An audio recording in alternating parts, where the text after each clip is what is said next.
on managing stakeholders effectively.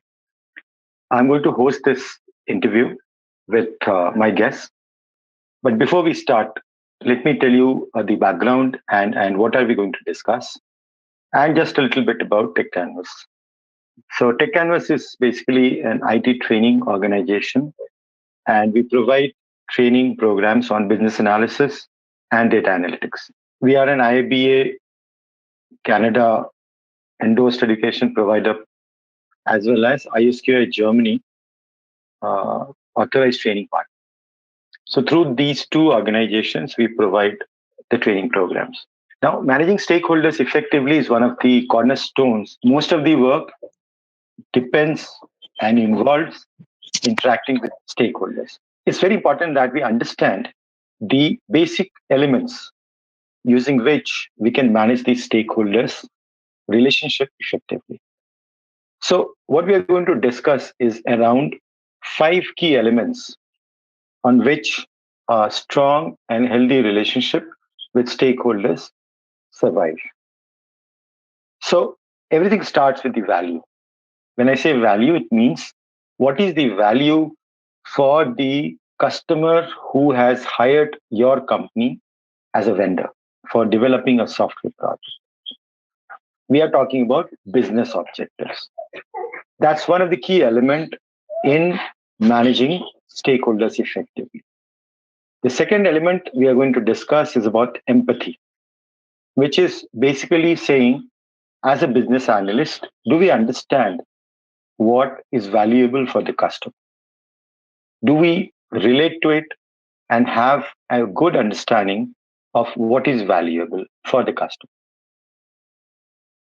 Next up is the trust. So if you start understanding what does the customer want, that's the first step towards building the trust or gaining the trust of the customer.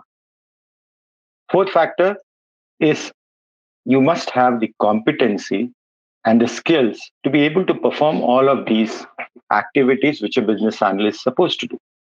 Now, I'm mentioning business analyst, but these principles and these elements are applicable to any stream, whether you are a project manager, you are a developer, or anyone who is interacting with stakeholders. Now, all of these essentially lead to a situation which is a win-win situation and an ideal situation for every relationship. If you are going to get advantage at the end of what you're doing, as well as the customer gets what they're looking for, it's a win-win situation. And that's the most ideal situation for an effective stakeholder relationship. So now I will welcome my guests, Dinap Bansal and Rishi Poptani. Both of them are senior business analyst professionals and having a lot of experience of delivering solutions to the customer. So instead of I am introducing them, I will ask them to please unmute themselves and introduce themselves. So Dinap, you can start first. Hello, everyone. Hi. Good evening and good morning to, I think, Rishi. So today, as Abhishek explained, we are going to be discussing about the key attributes which are required for a business analyst. But then again, these are not like off the bat topics. These are something which are some attributes which we have identified over the years are required for becoming a good business analyst and how you can actually help the customer. So to start about myself, I have about close to 14 years of experience. I'm currently working for a local bank in Singapore. And I have been working as a business analyst for more than around 12 plus years. And so currently I'm working with in the financial services domain, but yes, I have had the good fortune of working alongside in a manufacturing sector as well as some SI companies as well. So that's about me. Thanks, Dinap. Rishi, if you can unmute yourself. Yeah. Good day, everyone. I think that's a time zone neutral greeting. My name is Rishi Poptani. I have about 10 years of experience as a BA. And like Dinap, I also work in the financial services industry, and I'm currently working for a Canadian bank. Um, in my years of working as a business analyst in this industry, I've worked mainly with risk and regulatory projects, and I've had the fortune to work with people from all across the world. So, cultural differences aside, I've had the opportunity to work with different uh, functionalities of people. I don't know how best to put that. What I mean is developers, uh, DevOps professionals, QAs, project managers, and in the last few years, product owners. So yeah, that's my uh, that's my introduction. Thanks, Rishi. Thanks, Dinap. Welcome you both. So, what we're going to do is we're going to take these elements one by one and discuss this with these two gentlemen in details. So, your idea is that we are not planning to preach or give you any teachings about what should you do. We are going to tell you what makes a relationship effective. What are the key factors? And these two gentlemen will also give you some examples which will help you in understanding how this has worked so that you can take this forward and implement it the way you feel it important and beneficial to your system. So let's start with the first factor. So I've already given the brief. So Rishi, let's start with you on value. Sure. Okay. So I guess value is why we do anything, right? Not only in business analysis or in our line of work, whatever it may be. It's why we are driven to do absolutely anything, right? It's the source of our motivation. So uh, you can look at value from multiple angles, multiple perspectives. But what we've chosen to do is to look at it from a outcome versus output perspective. And the best way, in my experience, to illustrate value is to give you an example from the positions where I've worked. And unfortunately, there's a failure story instead of a success story that for me best illustrates value. So this was when I was working with an urban local body, um, and they wanted the location of public toilets all across the city. Now, uh, in terms of the output, we were doing great. We got the GIS experts on board. We had the base map ready, and we were adding about 5 to 10 public toilets every day. The reports on a daily basis were going to the head of the local body. He was very happy. But unfortunately, uh, when we finally deployed the platform, the receipts from the public toilets didn't go up for 2 to 3 months. That's a sufficient time for any impact to show.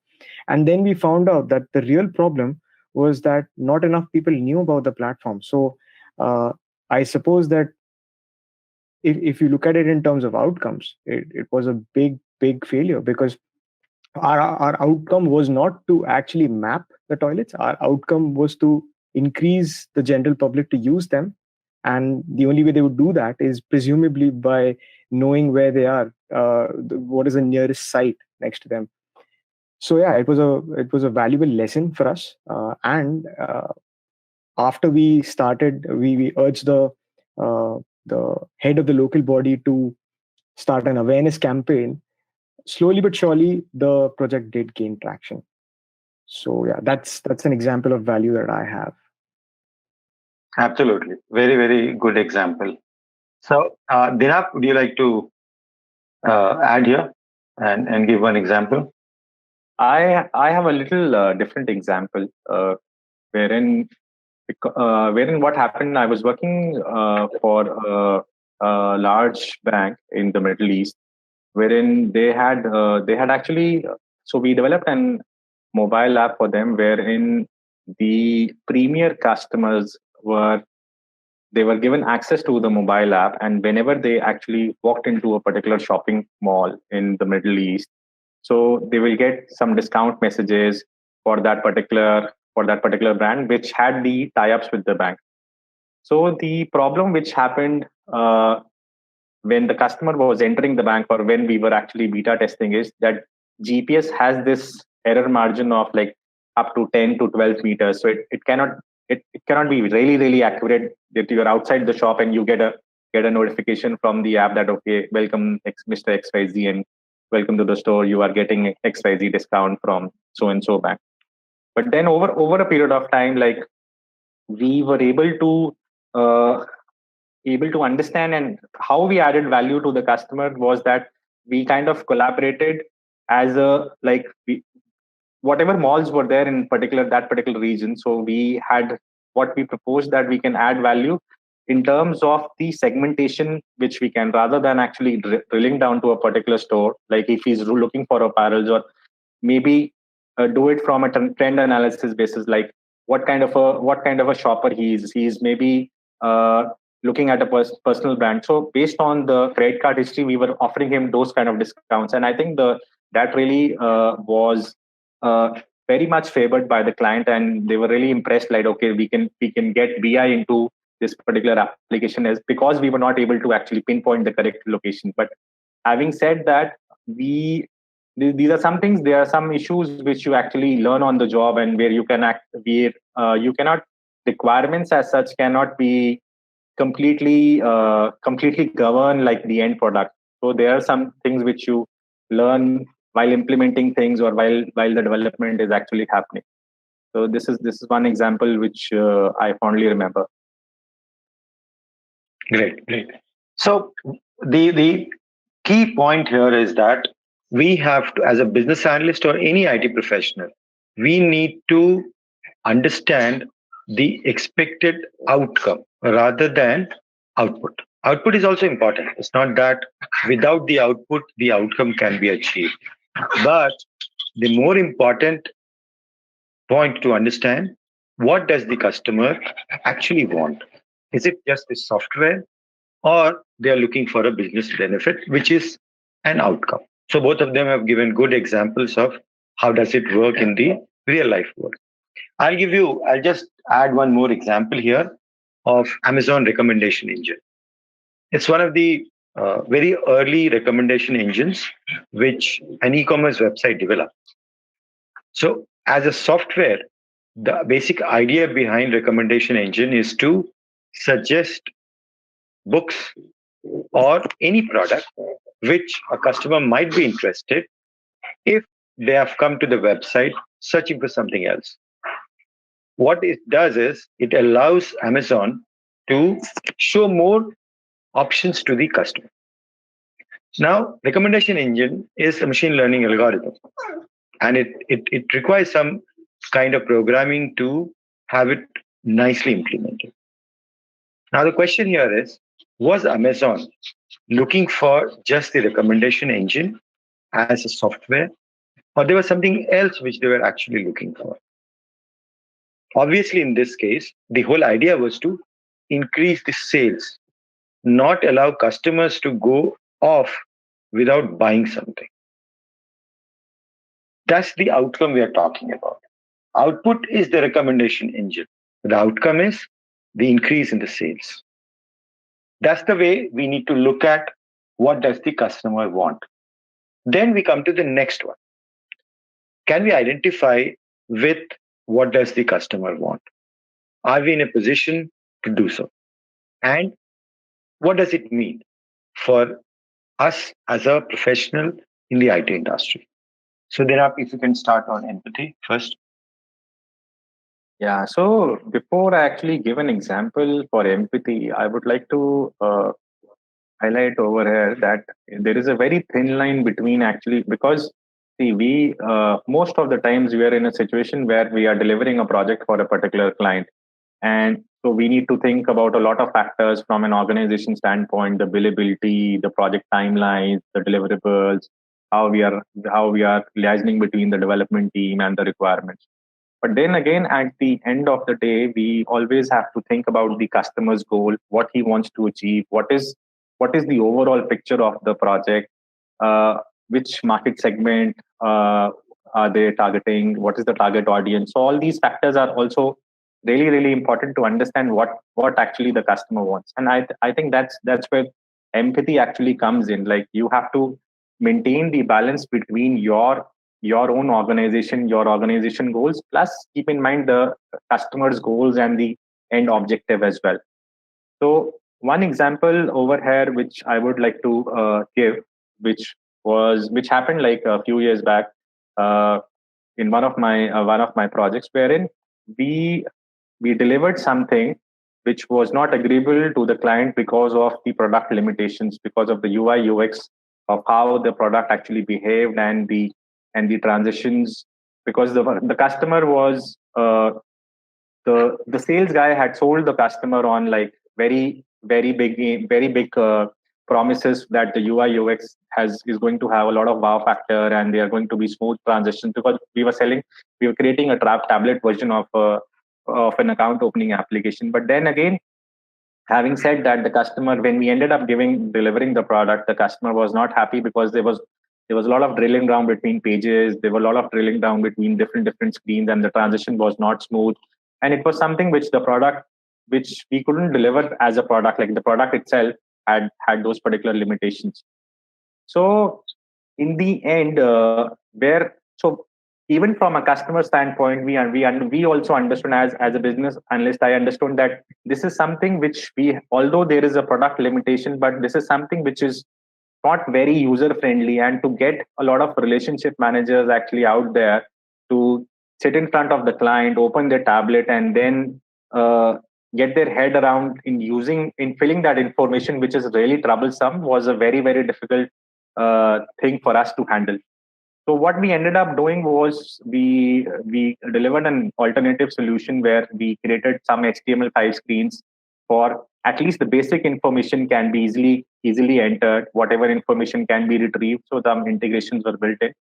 So that's how but and we ended up doing this free of cost. So there was no billability. But then again, we bagged a lot of other projects as well because of the promise which we delivered on. So it's a give and take situation. Correct. Rishi, if you can pitch in here, please. So empathy, to my mind, is as Dinap said, you have to understand what the customer really wants, and even if you can't agree with them, you still have to understand why they're saying what they're saying. What is the driving factor behind their request? So I have a couple of small examples for this. One of them was you have your classic buy versus build example. A UK bank wanted a middle office solution for their equities business for enrichment of spot trades, right? And they had several examples in the market which they could just buy off the shelf. Uh, but they had limitations as far as their budget was concerned, and therefore they decided to build a bespoke solution. And uh, they when they engaged us, it was up to us to understand which of the features in the off the shelf solution they wanted most, and which of those features therefore should be replicated in the bespoke solution. I mean, there is no dearth of analyses as far as off the shelf solutions go. One can easily find them ready made in a lot of cases. But to be able to list out those features and understand what really the customer is after, in this case, the answer was that they had they had a small budget, they could not afford an off the shelf solution, and therefore they wanted a subset of the functionality. So which functionality they want is that came to us. That piece of work came to us. So I think from the point of view of prioritization of the requirements, empathy was really crucial. And another example that I can draw on is I was working with the local body that I mentioned in my first example, and there was a department head who wanted to show to his boss that he had bought into the idea of this digitization or modernization. He wanted an app that his subordinates could use, but it was clear from day one. He stopped short of just saying it, but it was clear that there was no operational efficiency, no reason to build the app apart from the fact that it was a show pony.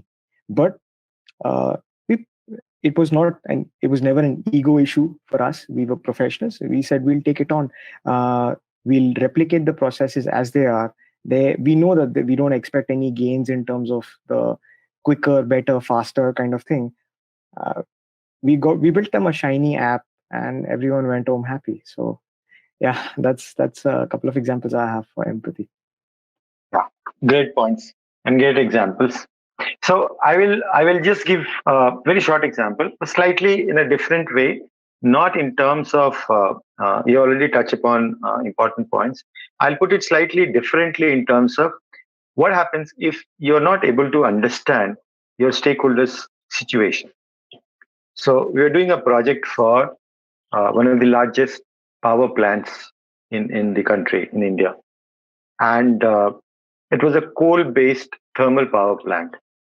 So we were working with the central team of that power company, which had 18 centers across the country. In a thermal coal plant, the central team, which was sitting at the headquarters, used to monitor each plant based on how much plant load factor is there, which is basically how much you're producing based on how much material you're using in terms of coal and oil. So all the requirements were gathered with the central team, and then we went to the local plant to implement this software. So it was directly connecting to the actual power generating units, and every day the report used to come out, which was sent to the central team in Delhi, in the capital of the country. First day, when the report came out, everybody was silent. All the plant people, including general manager, when they saw the report, they just went silent. They were not even saying it's right or wrong. We tried to figure out what happened, but absolutely clueless. After a couple of days, literally couple of days, nothing happened. Then the general manager called us and said, look, the problem here is if we send this report, our performance, the entire plant's performance is going to be rated lowly. Because the central team does not understand that when you buy coal to generate power, there is a lot of ash in the coal. So when you take coal as 10 tons, it's actually not 10 tons, it's 9 tons. When you take oil in summers, it expands, and that was winter, it contracts. So you take 10 liters, but it's actually not 10 liters in winter. It is actually 9 liters. So when you're using that as a denominator, the values are not correct. So this will greatly value us very lowly compared to other plants, which everybody is adjusting. In this case, the problem was we absolutely had no idea what happens at the plant, but the central team also did not try to understand the reality of the plant. This is it's also one of the factors which will not allow you to win the trust of the customer. So which basically brings us to the next factor or next element, which is trust. How do you build trust with the stakeholders? So Rishi, if you can start on trust. Yes. So the thing about trust is that it's called social capital or whatever it is these days, but the basic concept is extremely simple. It's easy when you've been working with someone for a long time. They know you, they know what you're capable of, both professionally and personally. But it's difficult when you're starting off a relationship, and you have to work at building that trust bit by bit. So in fact, there's even a saying, in God we trust, everyone else must bring data. So that was true in the example that I'm going to provide now. We had a requirement to filter out incoming trades from front office systems based on certain criteria, and there were something like 150 to 200 such groups of trades. So 150 or 200 such groups, sets of criteria. Which ones to do first?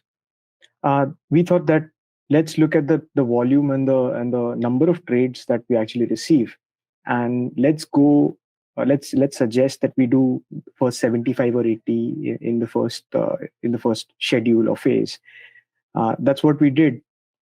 The customers were perfectly happy to look at the data and give us a sign off based on that, over a period of time, they stopped asking us for data. They would write things like, "We know you probably have data to back this up, so if you're saying that we should do this first, uh, let's do it first." So it takes time. That's one thing about trust. You would be naive to trust anyone on a professional level immediately. It takes time, but um, facts and data often play a very crucial role in winning over people, especially if you're lucky enough to be working with really rational, data driven stakeholders. Right. So, Dinap, if you can take it forward.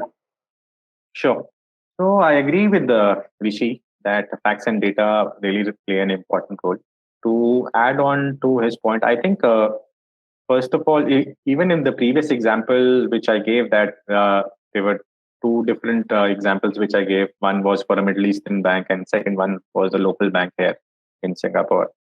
So both the examples, I feel that the trust played a really important role because of how you have built up that particular relationship. So if you have the empathy, you know that okay, the the uh, the vendor or the partner, implementation partner, has your best interests in mind, is focused on the business goal and the value which needs to be delivered, then I think the and is more focused on like how you can deliver within the timeline as well. So I think trust uh, eventually builds up. It is not like you cannot expect trust to come in from day one or week one or even month one as well.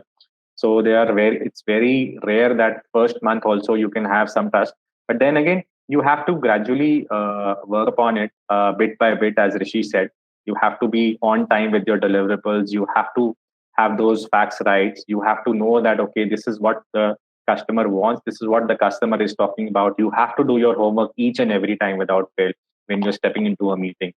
So you can you that is these are the things which I have learned from my experience, which really help that trust. You take your job seriously, you are a thorough professional, and then eventually the customer starts trusting you, and then from there you can take the relationship forward.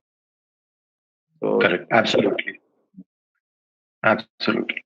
And trust, one of the other factors which also work in trust, in developing trust, is give and take. So first you have to give, and then only you can receive, which is the trust. So for example, if let's say you have a large relationship going on with a customer, and one of the stakeholders is looking for a release, or there is some problem in the release, and the entire career, or is at least his position in the, let's say you put in your team for the overnight or some extra hours to get that done, that will be an important step in gaining the trust of that stakeholder. That's one of the things which to gain the trust. It's a simple thing, but it helps you in really a long term relationship with the stakeholders. When it comes to, we're also looking at soft skills related competency, behavioral and interaction skills. So, Dina, if you can just take it forward. sure. So when it comes to competency, I think first and foremost skill for any business analyst to have is a listening skill. We were transitioning a project from Central Europe to India, and uh, it, from the requirements perspective or the requirements management perspective, I was leading a team of 4 BAs, and we realized that we need to make a checklist of what we need to transition from a requirements management perspective, because the technology aspects, of course, would be taken care of by other teams who are working with us. So in terms of competency, pure competency, as Dinap said, we studied hard to understand the domain. We created reusable artifacts such as process models where there weren't any, because there were, but to identify what processes are not currently mapped, uh, so as to create a repository of knowledge and reusable knowledge. We created a wiki page to help us do that. And based on the kind of requirements that were elicited and deployed in the past, we determined that behavioral driven development would be the best way to go about elicitation from this point onwards. For example, we used Gherkin because we wanted quick turnaround times, and Gherkin lends itself very well to test case development, test case driven development in Cucumber in Java. So this was one example of you can say hard skills or competency that we're really happy about, that I look back really proudly upon. And a second example was when this is quite typical actually, when you have to get requirements from several um, different business units or different groups, and all of them have their own champions, not elected but selected representatives to interface with us. um, a, a common way to do this would be to interview all of them, but that would obviously require greater time. So what we did was get the pieces of requirements, or the pieces of software that were common for all of these groups into one list, and we developed questionnaires, online questionnaires for them, and sent them over to stakeholders. We only did interviews where requirements were specific to a particular functional group for a particular asset class, for example. So this was appreciated by the client because we saved a lot of their time. And again, goes back to the point about uh, you might be excellent uh, at one or two things, but as a team you have to be really competent in all the hard skills that Dinap talked about. And of course, the soft skills, I think, go without saying almost, whether you're working in BA or you're working anywhere else, to keep the communication lines open, to be respectful at all times, to keep minutes, to listen well, just really, really crucial. Overlooked, but crucial. Right, great points. In fact, what is important from your examples is it's not just about having the competency. It's also the ability to use it at the right time and the right place. Just having the competency will not work. So, for example, selecting the right elicitation technique is an important asset for every business analyst. All of us know which are the important techniques which we can use to elicit requirements, but when to use which one of them so that it can save time and becomes more efficient. So, if you are a project manager, you have to look at how do you identify the risks and constraints, because that's what is going to impact the end result, or the whether it's the schedule or the cost or the whatever factor you are monitoring. If you're a business analyst, are you familiar with visual modeling techniques? Are you familiar with the ability to identify implicit requirements? Because many a times, many projects have got delayed because the requirements were discovered at the time of the user acceptance testing, which we categorize as rework, but that is not rework. That is your mistake because you missed out those requirements at the time of the requirements discussion. So we can always plan for rework, but that's not the correct way of applying your competency. Okay, so so now this was these 4 points. Basically, these are frameworks which can help you in forging a win-win relationship with the stakeholders. But having said that, as you can see here, not every relationship can be a win-win relationship, right? Then what should be your strategy? It is possible that not both sides will have a situation which will end up in massive positive results. Then what should be your strategy? What should you do? So Rishi, if you can put some light onto this. Yeah. So unfortunately, there's no silver bullet. It's I thought a lot about this and I tried to generalize, but I couldn't. But I have one example again, it's an example I really look fondly back upon. I'm really happy and proud about it. So win-win is all about compromise. It's all about meeting someone halfway, right? So it might seem really obvious, but that is what it is. Uh, Win-win, the word implies that both parties get exactly what they wanted when they started out the negotiation. But the truth is that that is often never the case. It's always you get something of what you wanted, I got something of what I wanted. We meet halfway. So I was working for an interest rate, an IBOR implementation, and there are two interest groups who are always at loggerheads. There's the submissions team who want to get submissions out on time, and there is market surveillance who will do anything to make sure that the submissions are correct, and the speed doesn't really matter to them. So there was a particular requirement from the submissions team to speed up the submissions, where they wanted a copy from yesterday sort of a requirement. So the rates that were submitted on Monday can be just copied over into Tuesday by clicking a checkbox. And understandably, the surveillance guys were furious with this. They said, this is your job. You should be doing this every day. You can't copy. So uh, the solution that one of my subordinates proposed was that we can have this feature, but the number of days in a week where this feature would be applicable would be given by the surveillance team. So they would ultimately be doing the surveillance even on this activity, and they they agreed to this as a compromise, and because they knew that it was ultimately their veto power, as if you would like to call it, that would enable the submissions team to copy from yesterday, and the submissions team saw it as somewhat of a concession. So they were better off than they were before. So yeah, both parties got something. They did not get what they started out for, but I think that's what makes it a true win-win. Correct. That's a very good example, actually, Rishi.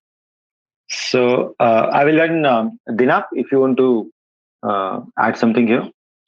Sure. I have a different example wherein in one of my projects there was some miscommunication or misunderstanding about a particular requirement, and it was not discovered up until the UAT sign off. So the day just before, I think a couple of days before we were supposed to go live, this particular requirement was highlighted, and it was mentioned in implicit manner in the contract, just with a one liner.